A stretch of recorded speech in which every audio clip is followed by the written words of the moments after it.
ಇದ್ದಂಥ ಉದ್ಯೋಗ ಖಾತರಿ ಯೋಜನೆ 18 ವರ್ಷಗಳಲ್ಲಿ ಆಗಿರತಕ್ಕಂಥ ಲೋಪ ದೋಷಗಳನ್ನು ಸರಿ ಮಾಡುವಂಥ ದೃಷ್ಟಿಯಿಂದ ಮತ್ತು ಕಾಂಕ್ರೀಟ್ ಆಗಿ ಅಭಿವೃದ್ಧಿ ಕಾರ್ಯಗಳಾಗಬೇಕು, ಕರಪ್ಷನ್ ಆಗಬಾರ್ದು ಅನ್ನೋ ಒಂದು ದೃಷ್ಟಿಯಿಂದ ಇವತ್ತು ವಿಕಸಿತ ಭಾರತ ಗ್ಯಾರಂಟಿ ಫಾರ್ ರೋಜ್ಗಾರ್ ಮತ್ತು ಆಜೀವಿಕಾ ಮಿಷನ್ ಗ್ರಾಮೀಣ ಅಂದ್ರೆ ಅವರು ಹೇಳೋ ಪ್ರಕಾರ ಜಿ ರಾಮ್ಜಿ ಕಾಂಗ್ರೆಸ್ ಅವರು, ಬಟ್ ಇರೋದು ಹೆಸರಿರೋದು ಭಾರತ ಅಂತ, ವಿಕಸಿತ ಭಾರತ. ಈ ವಿಕಸಿತ ಭಾರತಕ್ಕೆ ಅವರು ಕಾಂಗ್ರೆಸ್ ಅವರು ಭಾಳ ಟೀಕೆಗಳನ್ನು ಮಾಡ್ತಾ ಇದ್ದಾರೆ. ವಿಕಸಿತ ಭಾರತ ಯಾಕಿಟ್ರಿ ಅಂತ. ಪ್ರಧಾನಿ ನರೇಂದ್ರ ಮೋದಿಯವರ ಉದ್ದೇಶ ಈ ವಿಕಸಿತ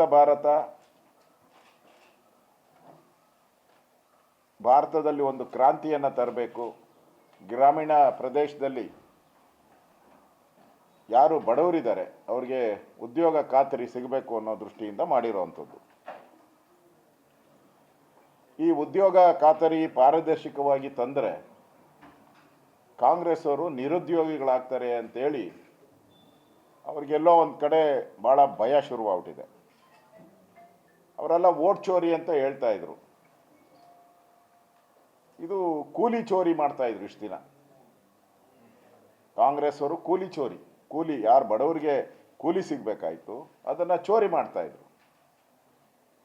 ಅದಕ್ಕೆ ಕಡಿವಾಣ ಬಿದ್ದಿದೆ. ಈಗ ಎಲ್ಲರಿಗೂ ಗೊತ್ತಿರೋ ಪ್ರಕಾರ ಈ JCB ಇಟಾಚಿ ಮಾಲೀಕರಿಗೆ ಆಲ್ಮೋಸ್ಟ್ ಆಲ್ ಎಲ್ಲ ದುಡ್ಡು ಹೋಗ್ತಾ ಇದ್ದಿದ್ದು.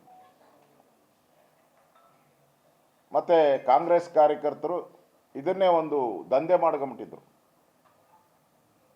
ಸುಳ್ಳು. ಅದನ್ನು ಮಾಧ್ಯಮದಲ್ಲೂ ಬಂದಿದೆ, ಈ ಕೇಂದ್ರ ಸರ್ಕಾರ ಮಾಡಿರೋವಂಥ ತನಿಖೆಯಲ್ಲೂ ಕೂಡ ಬಂದಿದೆ.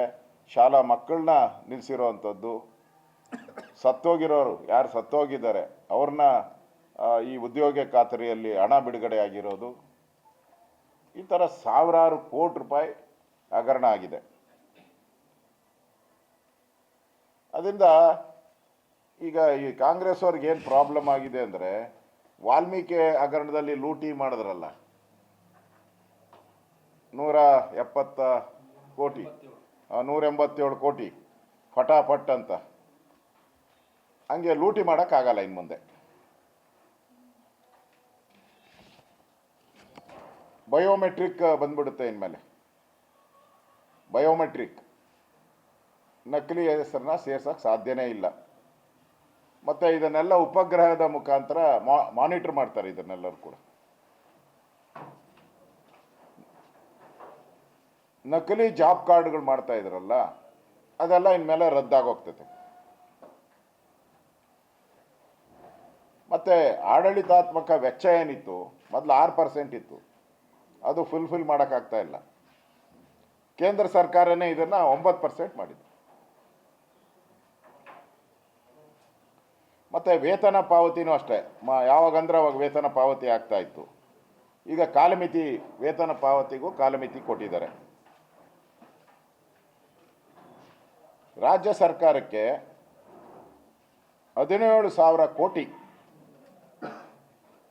ಬರುತ್ತೆ. ಇದರಲ್ಲಿ 60-40 ಸ್ಕೀಮಲ್ಲಿ ಸುಮಾರು 17,000 ಕೋಟಿ